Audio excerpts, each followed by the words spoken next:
What's up, CNH KIWIN'S? It's Kellen here from Thirst Project.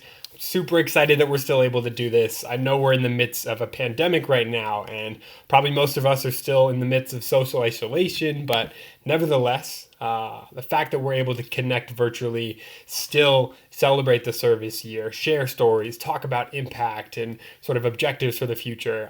I'm super excited to be able to do this. My name is Kellen. I work full time for Thirst Project at our headquarters in Los Angeles, California. I was going to be the keynote speaker this year at CNH KIWIN'S DCON, but as we know, some things happened, but here we are making the most of it. A couple notes. You're going to see my FaceTime camera on the left of your screen.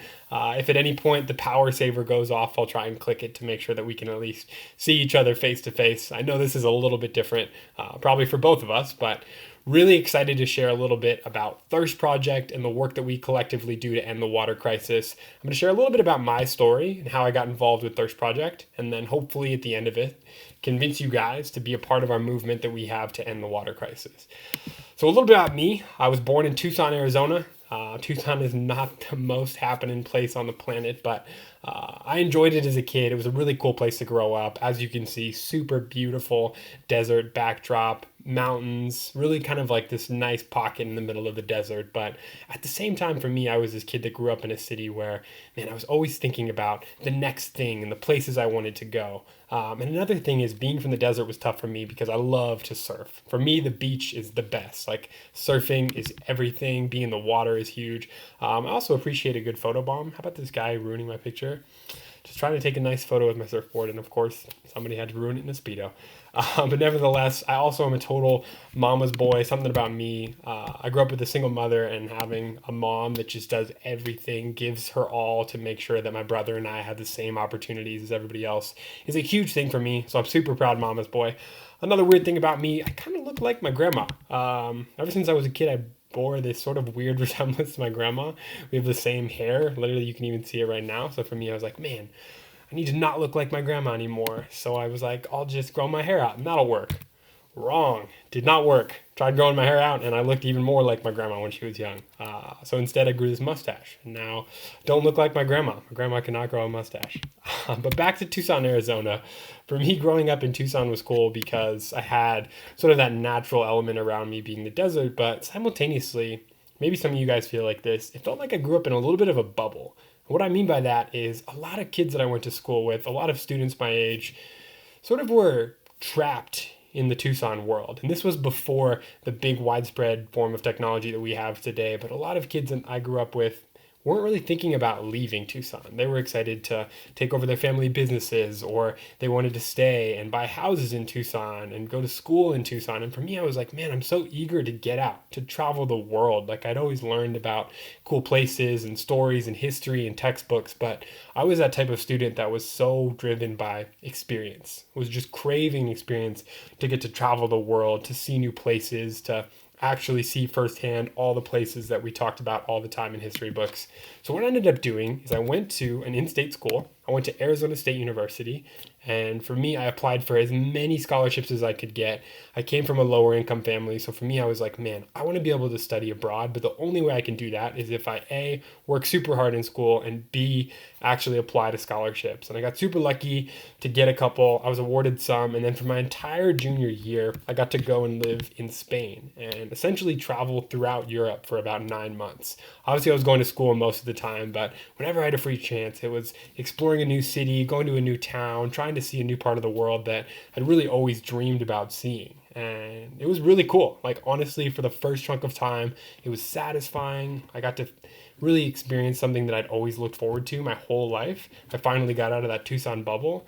But along the way, something happened where I realized that I was kind of just traveling for personal, like, almost privilege. Like, I was getting to go to places that not a lot of people get to go to, but also it was only almost like using Europe as like a playground, going from place to place, seeing all these different locations. But what I came to realize was that it was at the time, it was about the 2016 year that I went, and it was around the time of the Syrian refugee crisis.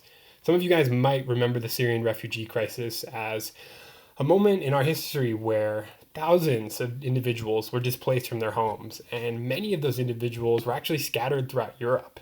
And one of the things I realized as I was traveling, I was like, man, I'm getting to travel to all of these cool places, but at the same time, there are families being displaced from their home in all around different parts of Europe, even in parts of Spain where I was living. And it made me realize that I was sort of traveling for pleasure. And I realized next time that I got the opportunity to travel, I wanted there to be real purpose behind it, an actual intention. Which brings me to an opportunity that I had when I got back from Spain. I remember it like vividly. I went online and I was like, what can I do to continue traveling but actually have real meaning behind it? And I connected with an organization called Thirst Project.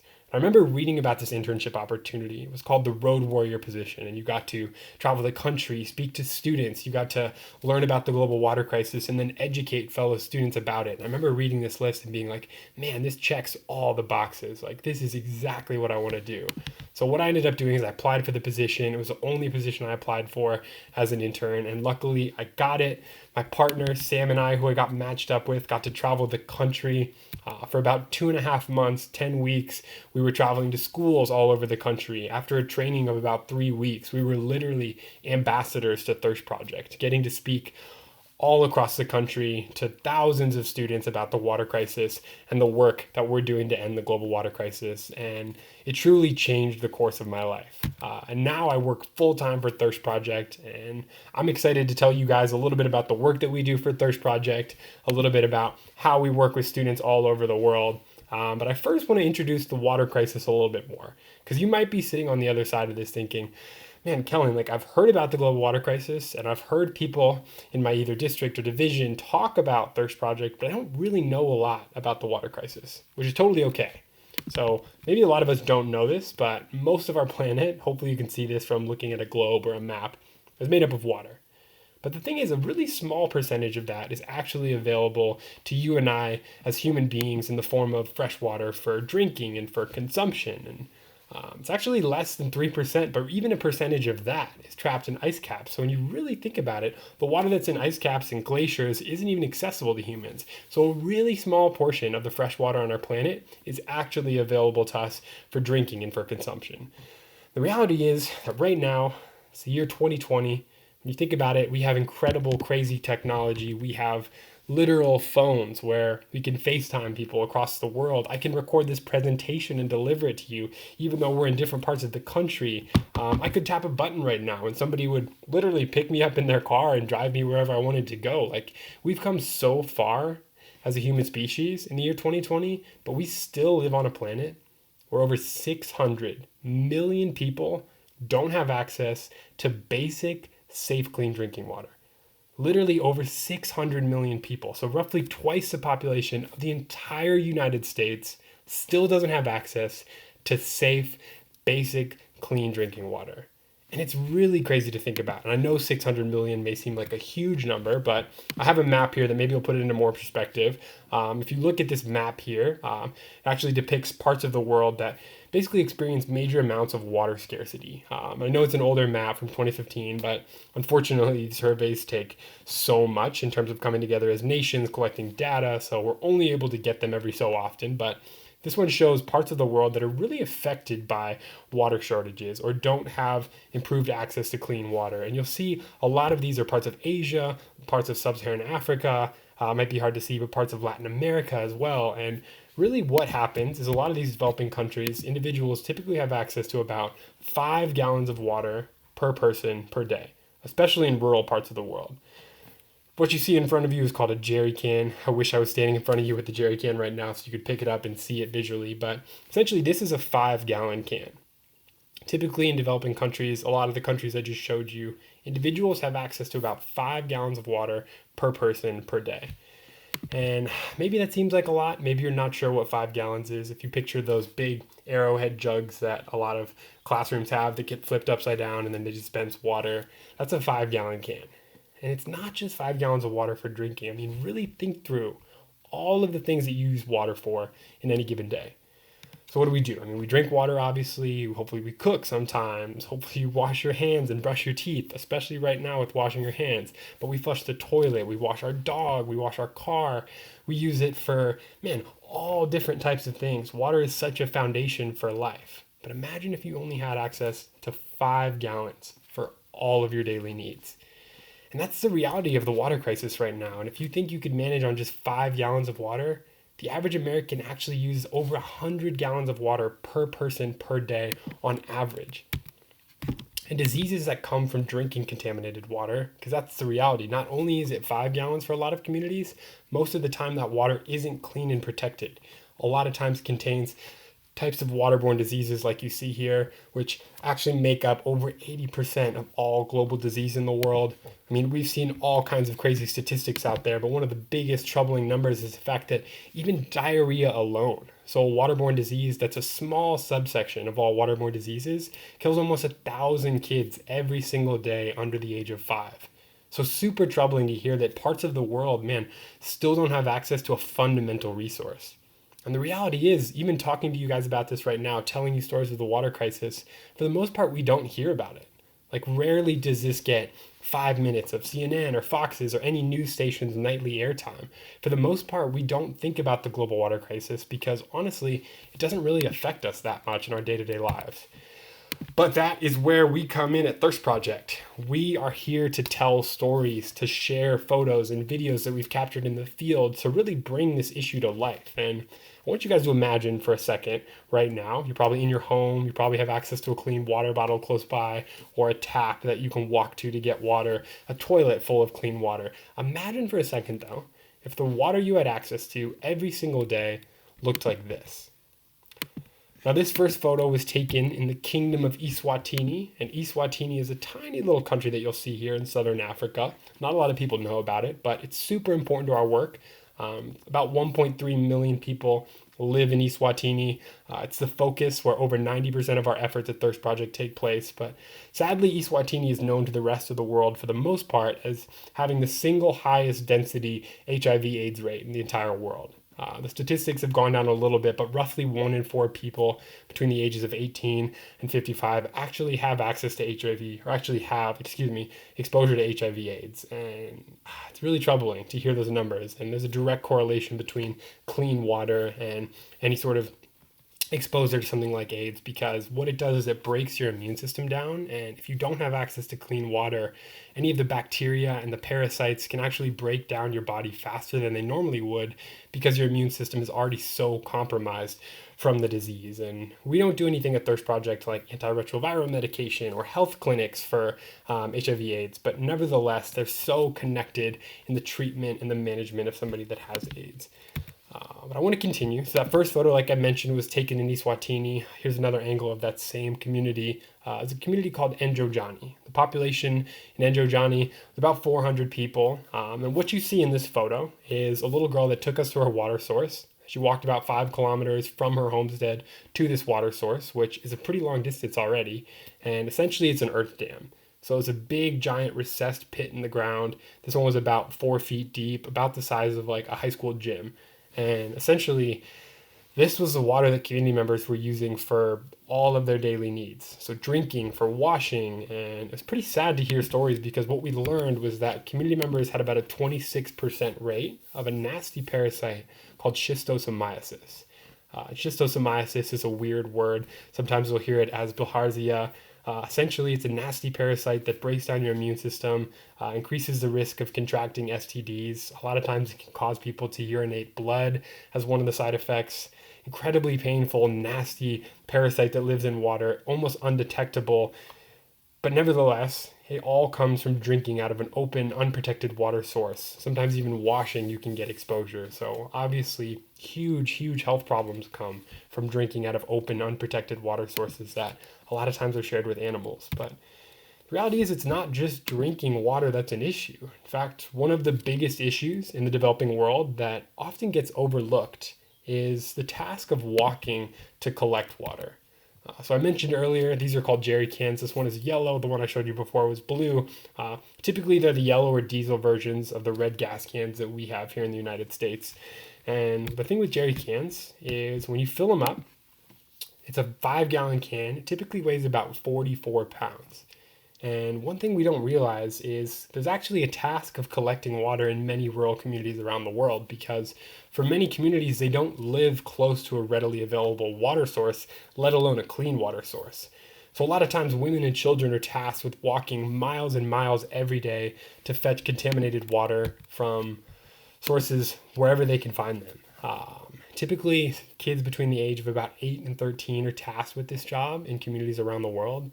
And if you think about it, imagine being, a 13-year-old. Think about a few years back and imagine if you had to walk every single day from your homestead to a river, a pond, a stream, sometimes hours in the heat, a lot of times walking barefoot, malnourished. Imagine if this was a daily task. And literally the average distance that women and children walk in developing countries to collect water that's not even clean is about 3.75 miles. Pretty mind-blowing to think about that number, because if we were spending every single day walking miles and miles, then it would really take away from a lot of the things that we're used to. So what that means is a lot of times kids aren't able to go to school to get an education. And a lot of times women aren't able to get jobs and provide for their families because they spend hours and hours annually, sometimes thousands, walking to collect water that's not even clean.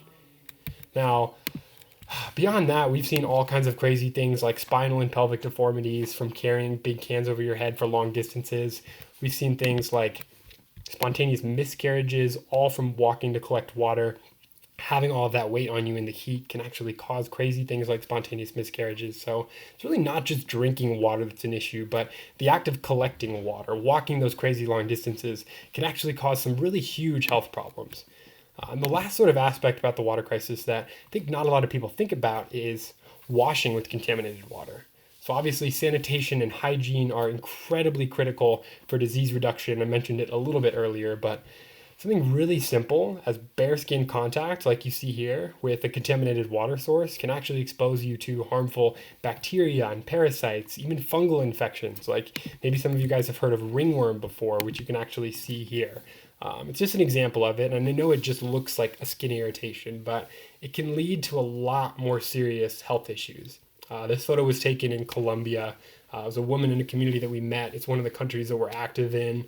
You can see the skin irritation on her arm, but man, it really brings the water crisis to life when you think about it like that, because it's not just drinking that's an issue, but also walking to collect water is a huge issue.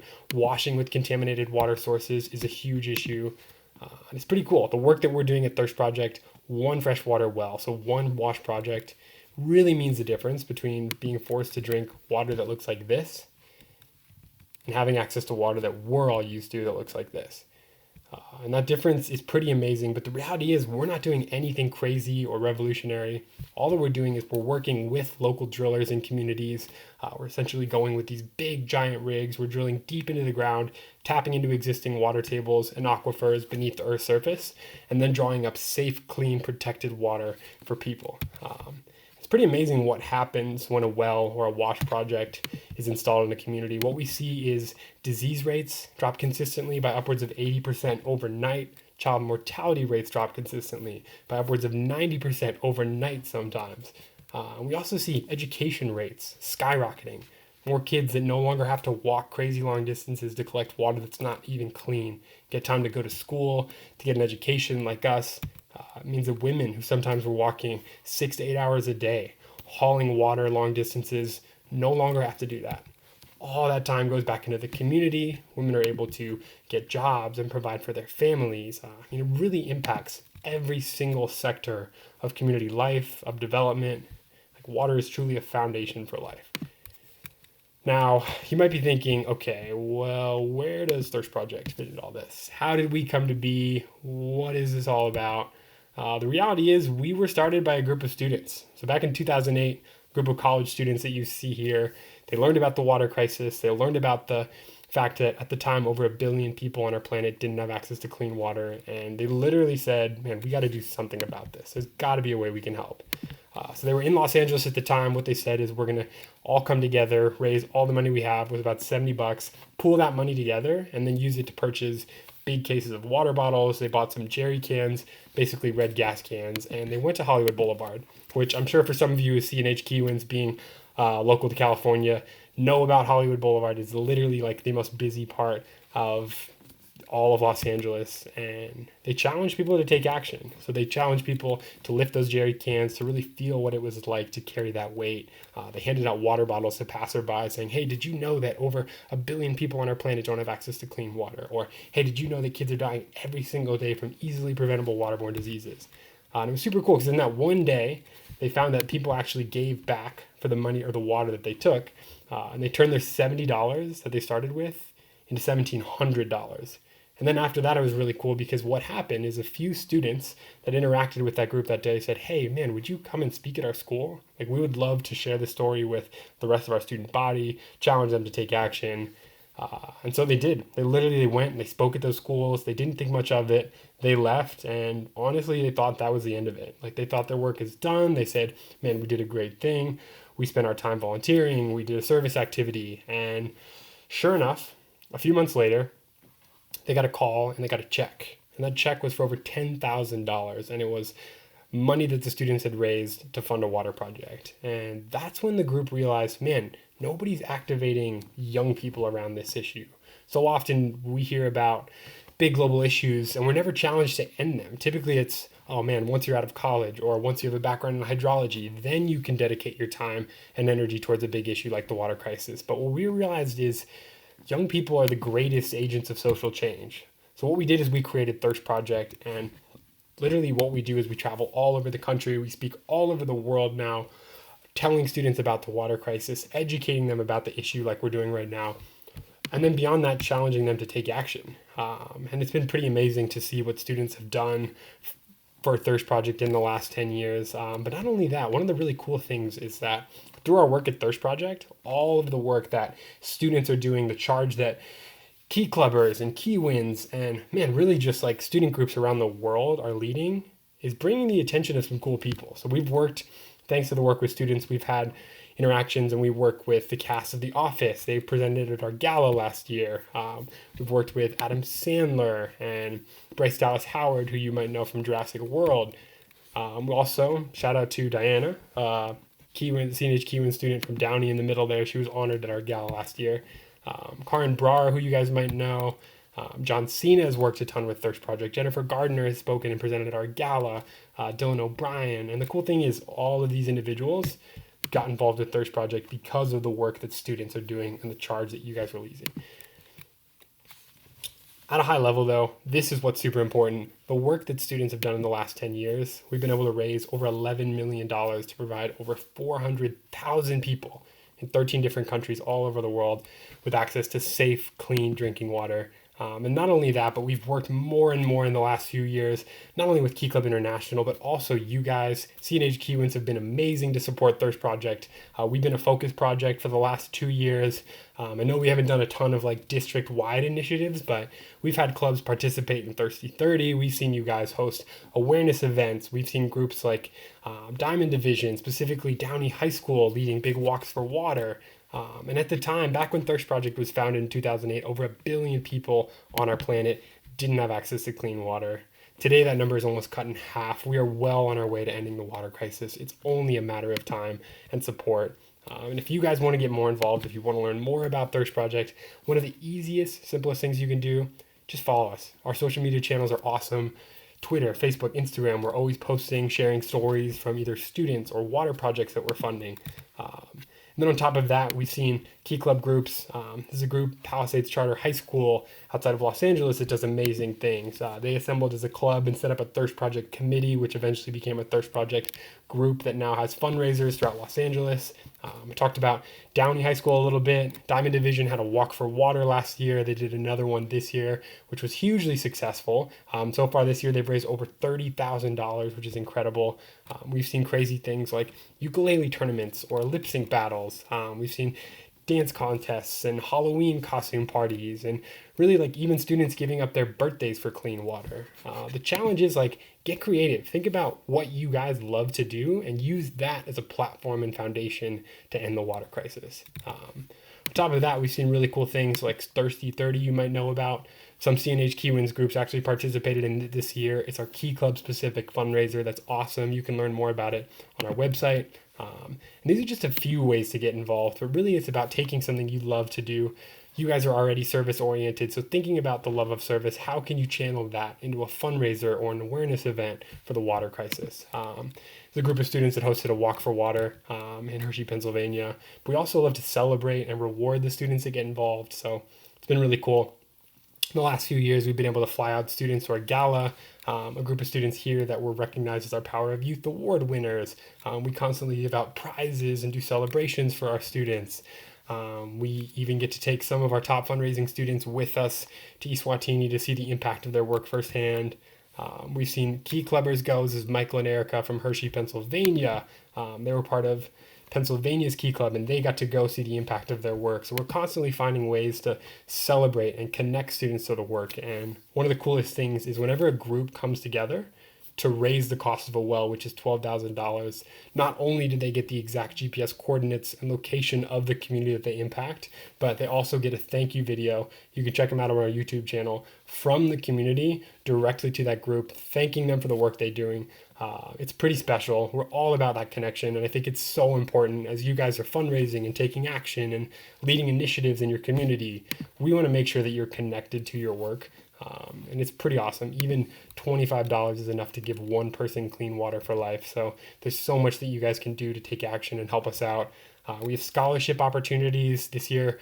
For our top 4 fundraising groups, we're going to be giving away 4 $2,000 scholarships, thanks to our awesome partner, Morton Salt, So that's another thing to look forward to, always finding ways to celebrate and reward the awesome students that take action and get involved. I know this is long. I'm giving you guys a ton of information here, but I want to finish on one more thing. So I talked about being from Tucson, Arizona. Told you guys a little bit in the intro. But what I didn't tell you is the first time that I actually learned about Thirst Project was in Tucson. So it was before I studied abroad. It was before I got back. It was actually when I was in high school. So maybe like some of you guys, the first time I learned about Thirst Project and the water crisis, I was sitting in a room. I heard a speaker on stage talking about the water crisis, talking about the issue at hand. And I honestly didn't know a lot about it. And for me, I felt discouraged. I was like, this is so cool that you're doing something about it, but I'm just a student in high school. Like, what could I actually do to really make impact or influence this issue at all whatsoever? So for me, I did nothing. Like, I sat back, I forgot about it. And it wasn't until after I got back from studying abroad that I learned about Thirst Project. But sure enough, that speaker that visited my school was our CEO and founder, Seth Maxwell. And it's really cool to think that now I'm a part of this mission, but I always tell students, I know what it's like to sit in a room or maybe sit behind your computer to learn about the water crisis and feel like, man, what could I actually do to make a difference? Even knowing that $25 is enough to change somebody's life, man, you and your club can do amazing things. One fundraiser, one event is actually truly life-changing for so many individuals around the world that don't have access to a fundamental resource like clean water. So I just want you guys to know that we appreciate your hard work. You are capable of making a difference. Every single action you take, whether it's following us, sharing your voice, having an awareness campaign, hosting a fundraiser, it truly makes such a difference in our world. And I'm going to share some ideas with you guys. If you want to get more involved, you can bring us to your school. So we're constantly traveling. We're doing speaking engagements at schools locally, sometimes video screenings. You guys can easily start fundraisers. We're always happy to help, to facilitate, to get you more involved. We also have Thirsty 30, which is on our website, Key Club specific campaign. It's 30 days. It's super easy to do, but super impactful. On top of that, awareness campaigns. We have all kinds of ideas on our website, which we'd love to help out with. And I left my email at the bottom. It's literally just kellen@thirstproject.org. Super easy to remember, but I think one thing that separates us from other partners is whenever you have questions, if you want to get more involved, if you want to connect us with your club, all you have to do is reach out. We're always there to support, to connect you to your impact. You're welcome to email me, any of our staff members, any of our road warriors that travel the country. But really the point of this is to share with you guys what's going on our planet, encourage you to realize you can make impact.